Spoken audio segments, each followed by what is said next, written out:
Loen teile ka. Loen. Ja ma loen ka. Ja ma loen. Ma loen. Ja ma loen. Loen. Ja ma loen. Minä loen. Loen ka. Ja loen. Minun nimi on Sofia Victoria. Ellen Niit, kutsikas. Triinu ja Taavi tõid endale naabri Kalle käest kutsika. Kutsikas oli pisike kui püksinööp, ega osanud veel haukuda. Niuts, niuts tegi kutsikas ja vänderdas mööda põrandat. Tal olid pehmed töntsakad käpad ja saba kui sipstükk. Triinu kallas kutsikale topsi sisse piima, tõstis kutsu topsi juurde ja pistis ta nina piima sisse. Surts, surts aevastas kutsu ja hakkas limpsima. Kiisu, kiisu, hõikas tilluke teed. Ei ole kiisu, õpetas Taavi, on hoopis kutsu, on väike auh, auh. Teed on veel pisike, pisikestel võivad koerad ja kassid küll segi minna, eriti kui need on ka pisikesed.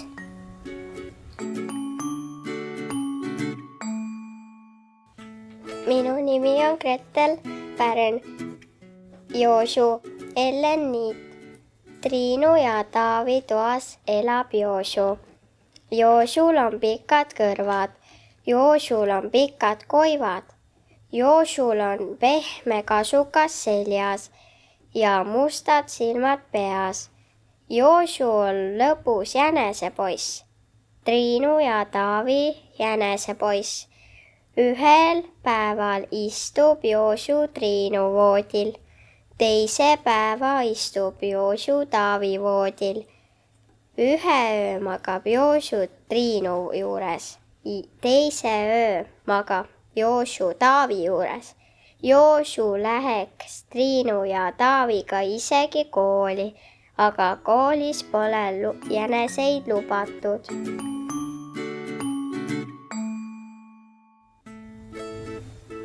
Mina olen Lili.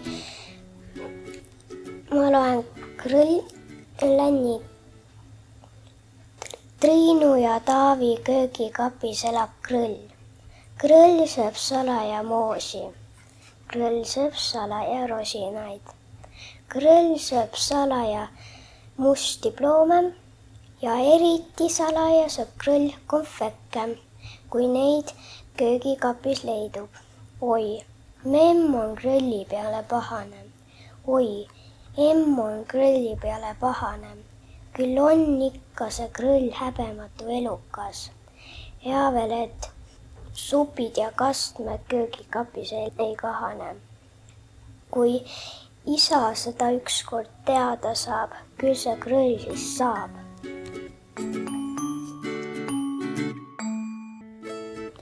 Minu nimi on Miia Emilia Lulla, Ellen Niit, Triinu ja Taavi jutud. Triinu ja Taavi vanavanemad. Triinu ja Taavi on kaksikud ja neil on 2 vanaema ja 2 vanaisa, aga ega nende vanaisad ja vanaemad sellepärast veel kaksikud ei ole, hoopiski mitte, kuid nad ei ole ka üksikud, sest vanaisa ja vanaema käivad alati kahekesi ja vanaema ja vanaisa omakorda kahekesi ja iga ühte neist hüütakse isemoodi. Triinu ja Taavi emaema kutsutakse memmeks, Triinu ja Taavi emaisa kutsutakse taadiks, Triinu ja Taavi isaema kutsutakse mammiks, Triinu ja Taavi isaisa kutsutakse papiks. Muidu tõesti see asi ei klapiks. Nad läheksid ju muidu lihtsalt segamini. Papi taadiga ja mammi memmega ja papi ja mammi taadi ja memmega ja memm ja taad papi ja mammiga.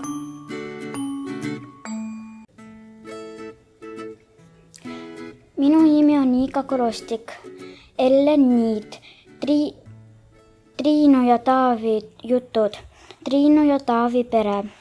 Triinu ja Taavi ema on kõige parem ema ja isa jälle kõige parem isa maailmas. Sellepärast ei saa nende ema ja isa kunagi ühegi teise ema või isaga segamini minna. Isegi väike vend Teed tunneb nad juba kaugelt ära ja hõiskab heleda häälega. Iss. Siis võtab isa Triinu ühe põlve peale ja Taavi teise põlve peale. Ja ema võtab Teedu sülle, sest Teet on tilluke. Ja siis nad ongi kõik koos. Kaarel Tammik, Kaarin Tammik, Triinu Tammik, Taavi Tammik, Teet Tammik. Et Teedul on ka perekonnanimi, see ajab päris naeru peale. Minu nimi on Mirono Kolkin. Elen Niis, Triinu ja Taavi jutud. Ema apelsiinid. Emal olid sahvris apelsiinid. Apelsiini oli 7, ei rohkem ega vähem. Imelik, arvas Triinu. Miks ema kuld 7 apelsiini ostis? Oleks olnud 6, siis oleks olnud igale lapsele 2. Oleks olnud 9, arvas Taavi. Siis oleks olnud igale lapsele 3. Kui lõuna oli söödud, palus ema Triinul apelsin ära jaotada. Ma ei oska, ütles Triinu. Kuidas ma jaotan? Need ei anna ju jaotada. Mis seal küll osata on, imestas ema. Kas saab olla midagi lihtsamat? Taadile 1, memmele 1, isale 1, emale 1, Taavile 1, Teedule 1, enda oma võid ka kellegi teisele anda, kui soovib. Ma olen Diana Kuik. Ma olen Andrus Kivirähki Sirisim ja saladused. Sel õhtul oli kodus imestamist kuhjaga. Imestati Siimu ostetud kardinate üle ning päriti, kust ta kümnete ostmiseks raha sai. Siim ei hakanud loomulikult oma vanemaid hullumajas saladustesse pühendama. Ta tegi ka vale näo ja ütles, leidsin. Siis saabus Sirje ning jutustas kõigest, mis oli juhtunud vetel päästjaga. Jälle imestati ja Siim nutis pisut puhtast kardedusest. Ja tõde on okaist kooli näinud, aga tema ise mitte. Sa jõuad teda ehk veel näha, lohutas Sirje. Vahest ta tuleb su piima jooma. Ei tule, nooksus Siim. Piim on juba hapuks läinud ja pole üldse maitsev. Jumal tänatud, arvas ema. Polegi tarvas, et ta siia lusima tuleks. Lükkab veel maja ümber. Ära nutta, Siim. Sa oled nii tubli poiss. Vaata, kui ilusad uued kardinad sa meile ostsid. Kui mina väikese tüdrukuna oleksid raha leidnud, siis oleksid mina kindlasti kõik kombid ja mänguasjade peale kuulutanud. Aga sina oled meil väga praktiline. See oli ilus ning uhke lohutus ja Siim jättiski nutmise järele. Läks akna alla ning põrnitses igatsevad tühjale tänavale. See on tegelikult kohutav, et niisugusel loomal vabalt ringi lubatakse jalutada, arvas isa. Ta hoiab tervet linna hirmu all. Töö juures täna must ei räägitudki ja mitmed inimesed võtsid puhkuse, et võiks kodus raudukse taga istuda, kuni oht on möödas. Homme küll ei tohi lapsed välja minna, ütles ema. Ja tegelikult oleks hea, kui me ise ka mõned päevad kodus püsiksime. Aga laupäeval me ju lähme kallale, poetas Siim akna juurest. Ei tune kõne allagi, seni kuni see tund ringi liigub, vastas isa. Ma olen ta eriti ohtlik, seal pole kuhugi põgeneda ka. Siim muutus jälle kurvaks, üks paha uudis teise järel. Pisar ähmatas pilgu. Ta nühkis rusikaga silme ja kui ta taas selgesti näha sai, siis nägi ta, et maja ees seisab midagi väga suurt ja okkaist ning see on midagi nuuskis tema. Siimu, piimataldrikud. Ema, isa, karjatas Siim. Ta tuli siiski. Tõmmake kardinad ette, hüüdis ema ja peidame end teise tuppa. Aga perekond ei peitnud end kuhugi, vaid rõselas akna juures. Ema ise teiste seas. Ilmselt koguneti ka teiste akende juurde, sest loom jõitas pahuraid maja. Tortsuses süüitas ning lükkas piimatassi ninaga ümber. Ikkagi oli hapuks läinud, ohkas Siim. Nüüd ta saab kurjaks. Loom paistis tõepoolest ägestuvad. Tema tortsumine väienes. Okaime turi tõmbus kõõru. Jalad kraapisid maad. ning just samal hetkel väljus majast härra Lammas, kes oli otsustanud esimest korda pärast põdemist pisikese jalutuskäigu teha. Nüüd ta sööb härra Lamba ära, ütles Siim ning surus käed vastu rindu, et hoida kinni oma õnnest ja erutusest lõhkeda tähtvat südant. Loom ja härra Lammas seisid maja ees ning põrnitsesid teineteist. Nad seisid niimoodi kaua. Loom näis rahunevad. Tema okad väijusid lontsi ja korraga ei tundnud ta enam üldse hirmu äratav, vaid kuidagi kurb. Härra Lammas vahtis teda üksi silme. Esimesel hetkel oli ta kohutav ehmunud ning mõtles põgenemisele, kuid siis haaras teda kummaline aimdus. Ta ei suutnud enam oma piiku edukalt lahti rebida. Üksnes vaatas ja vaatas teda. Ja mida kauem ta seda tegi, seda tuttavam too loom härra Lambale tundus. Mingi imelik õnnetunne kerkis kõhust südamesse ja siis järsku lõi pea selgeks. Härra Lambale tuli kõik meelde. Ta oli pisikene poiss ning elas sinna korteris koos ema ja isaga ning soovis väga, et tal oleks üks loom, üks pisikene loom. Härra Lammas ei unistanud mitte koerast või kassist, ta unistas siilist. Kord maa tuttavate juures oli ta siili näinud, kui see tuli õhtu hämaruses veranda trepi juurde asetatud kaussist piima lakkuma.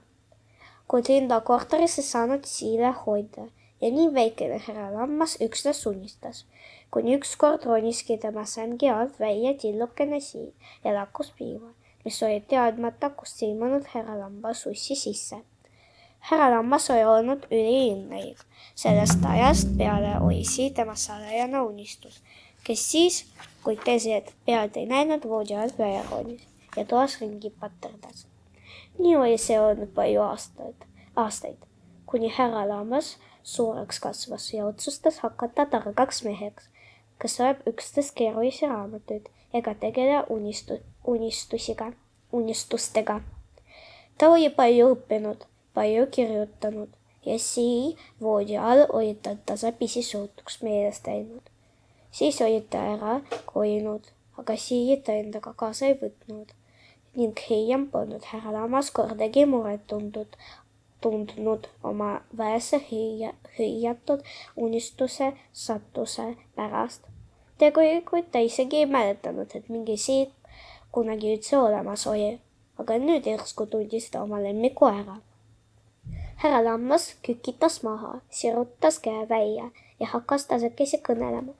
Pott, rääkis ta, tule siia pisike, pott. Ning siis hakkas suur room kokku kuivama.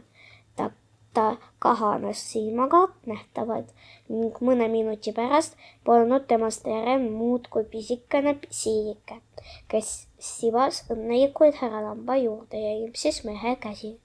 Härra Lammas võttis looma süle, surus vastu rinde ja viis koju. Piret Raud, Tobias ja 2. B. Kohtumine lastekirjanikuga, mu nimi on Romet. Täna on meil tähtis päev, ütles õppealajuhataja. Meil on külas tõeline lastekirjanik, kes räägib, kuidas sünnivad raamatud. Siis läks õppealajuhataja esimesse ritta istuma ja vanatädike jäi üksi. Tädi oli natuke kohkunud näoga. Ma sain temast väga hästi aru. Ega ihu üksinda saalitäie rahva ees seista pole sugugi naljaasi. Siis hakkas tädi rääkima. Ta rääkis tasase häälega ja oli vaja kõvasti pingutada, et tema juttu kuulda. Võib-olla oleksin ma paremini kuulnud, kui mitte Gregor ja Markus, kelle vahel ma istusin, poleks samal ajal omavahel sosistanud. Ma sain eile endale jänese kõrvadega õhupalli, ütles Markus. Näita, nõudis Greg. Markus kaukis püksitaskust väikese sinise õhupalli nartsu ja andis selle Gregorile. Tühjana pole see üldse änese moodi, oli Gregor pettunud. Võib-olla ma puhun selle täis. Markuse luba ära ootamata puhus ta palli täis. Nüüd oli see tõesti jänes, mis jänes. Näidake mulle ka, palus Robert, kes istus Gregsi taga. Gregor andis palli Ropsile, ega Greg kade polnud. kõik said palli näha, kes tahtsid, Robert ja Taavi ja Helleri ja Linda ja Uku ka. Õpetaja Tiina Pai, kes istus veidi eemal teise A-klassi laste juures, vaatas meie poole kurja näoga, tõstis näpu suu juurde ja tegi tšš. Selle peale jäime me vait ja kuulasime, mida kirjanik räägib. Kirjanik küsis parajasti, et kas me tahame, et ta meile midagi ette loeks. Enamik lapsi vastasid jaa, kuid meie Gregori ja Markusega hüüdsime ei. Puhtalt põhimõtte pärast, sest me pole mingid esimese klassi tited, kes kogu aeg kõigega nõus on. Kirjanik ei lasknud end meie eist segada ja hakkas üht juttu ette lugema. Lugu oli iseenesest täitsa huvitav, aga ma ei saanud seda kuigi kaua kuulata, sest varsti ütles Gregor. Ma oskan pallist niimoodi õhku välja lasta, et see teeb naljakat häält. Mismoodi, küsisime meie Markusega. Gregor võttis õhupalli ettevaatlikult näppude vahele ja kiskus selle hetkeks pilukile. Ise samal ajal palli pigistades üle saaliküla selle viuksatus. Lastekirjanik ei teinud viiksust välja, ent õpetaja Pai saatis meie suunas äärmiselt hukkumõistva pilgu. Me jäime kohkunud vakka. Minu nimi on Kristjan ja ma loen raamatut Tobias ja teine päev, Piret Raud. Isadepäev. Ühel novembrikuu viimasel hommikul teatas õpetaja Liina Laks. Selle aasta isadepäeval on kõik isad kutsutud kunstiõpetuse tundi lastega meisterdama. Teeme sellise toreda tundi, kus lapsed ja isad saavad ühiselt tegutseda ja mõnusasti koos olla. See, mida me täpselt tunnis teeme, jäägu aga esialgu väikseks üllatuseks. Õpetaja uudise peale hakkas klass sumisema. Mul on 3 isa, oli Inna-Maria murelik. Kelle ma neist kutsun? Kuidas see võimalik on? Imestasime meie. Kas sul on tõesti kodus korraga 3 isa? Ei, raputas Inna-Maria pead. Üks isa elas meiega, kui ma sündisin, teine siis, kui ma lasteaias käisin ja 3 on mul sellest ajast, kui ma esimesse klassi tulin. Kõik koos näen ma ainult sünnipäevadel. Sa võid kõik isad meisterdama kutsuda, lubas õpetaja Laks lahkelt. Aga mida mina tegema pean, küsis Otto õnnetult. Minul ei ole üldse isa. Aga kas vanaisa on, uuris õpetaja. 2 vanaisa on, vastas Otto. Siis kutsun emad, soovitas õpetaja. Minu isa on välismaal, kurtis Gregor. Ja nüüd tuli välja, et veel 10 lapse isad on Eestist eemal. Teie võite kah vanaisad kutsuda, ütles Liina Laks. Ning alustas siis loodusõpetuse tunniga. Kui ma õhtul issile rääkisin, mis tore päev meid koolis ees ootab, ei rõõmustanud ta põrmugi. Mida me sealt meisterdama hakkame, küsis ta murelikult, kehitasin õlgu. Õpetaja jäti selle saladuseks. Isa ohkas. Sa ju tead, et ma pole käsitöö eriti osav. Ehk kutsu onu Andruse. Tema on meie pere kuldsete kätega mees. Mis sa ajad, sekkus meie jutu ajamise emme. Mida imed need teise klassi lapsed ikka meisterdavad? Millega sa hakkama ei saaks? Muidugi mine Tobiase tundi. No jah, näiteks paberist voldida oskan ma päris hästi, ütles issi. Äkki voldime näiteks mütsi? Sellega tuleksin ma toime küll. Emma arvas, et kindlasti meisterdavad lapsed paberimütse ja või teevad midagi veel lihtsamad. Ning issi nõustuski isadepäeval kooli tulema. Kuid selgus, et voldimise asemel oli meile ette nähtud linnu söögimaja ehitamine. Õpetaja Liina Laks lausa õetas hea meelest, kui sellest rääkis. Oleme tänuvõlgu Uku isale, ütles ta rõõmsalt. Tere, minu nimi on Mirko Lehtmets. Tere, minu nimi on Lenora. Me loeme Oskar Lutsu raamatut Nukitsenest. Kustil pole aimugi, kas ta on natuke või palju maganud, kuid igatahes on ikka veel öö. Iti pea on endiselt tema süles. Jalad on õde seelikusse konksu tõmmanud, et neid öise vilu eest varjata. Kosti hõõrub uniseid silmi ning püüab meelde tuletada, millal. ta õige magama jäi. Ah jaa, aga praegu kõneles temaga keegi selle kõne peale ta ärkaski. Imelik küll, kes võis temaga kõneleda? Poisike vaatab kõrvale ning silmub alles siis, et tema kõrval seisab keegi küürusvanaid. Kas sina ütlesid midagi?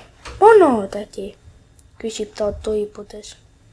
Mina jah, vastab vanamoor. Tõuse üles.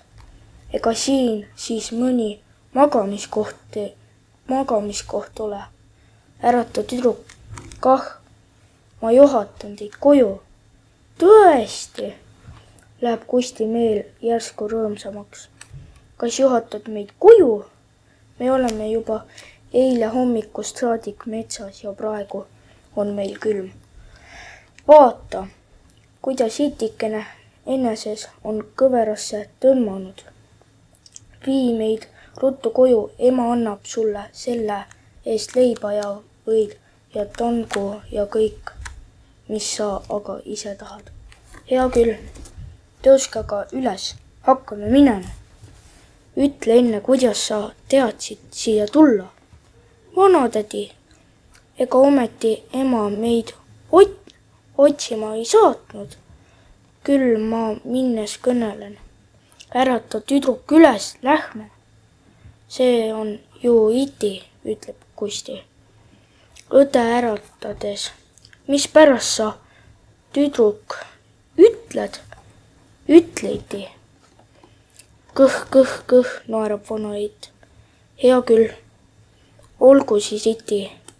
Tõsta iti jalule. Sinu kord. Kuid kodu lähedusest pole veel mingit märki. Mets ei jää sugugi hõredamaks, vaid läheb üha tihedamaks. Peale murdunud puude ja kändude ähvardavad nüüd veel pähkliputisnikud tee hoopis kinnimata. Ja kui nad neist suure hädaga läbi poevad, siis kisuvad teravad oksad Kusti särgi ja iti õhukese jaki puruks. Kui itikese jõud juba täiesti otsas näib olevat, hakkab puude vahelt tuli vilkuma. Mõninga sammumise järel jõuavad nad lagedale platsile väikese majakese juurde. Noh, ütleb vanamoor, olemegi kodus, kasigi sisse. Kuidas? Kogub Kusti. See võib küll sinu kodu olla, vanatädi, aga meie kodu ei ole see mitte. Küll ta on teie kodu kah, kähistab eit. Ära sa targuta ühti, poiss, vaata, kui sa ruttu sõna ei kuula, siis kõbin sind selle kepiga. Nüüd saab Kusti aru, et neil enam õige asjaga tegemist ei ole. Kuid pole midagi parata. Kuri vanamoor seisab kepiga kannul, peab majja astuma. Saagu, mis saab. See on madal ja poolpime tuba, kuhu eit Kusti ja iti sisse tõukab. Juba lävelt tunnevad lapsed väga paha haisu, mis neile ruumist vastu hoovab. Akna all laual pesemata kööginõude ja söögijätiste keskel põleb väike i-pealamp, mis rohkem suitseb kui valgustab. Laua juures on pikk kasimata pink poriste räbalatega. Teisel pool on suur ahi, millelt vana hall vanamees röödakile alla vahib ja endale midagi habemesse pobiseb. See on kõik, mis Kusti esialgu tähele paneb. Pärast esimest kuhkumist näeb Kusti veel, et ahju kõrval on sigade molli sarnane lapsehäll.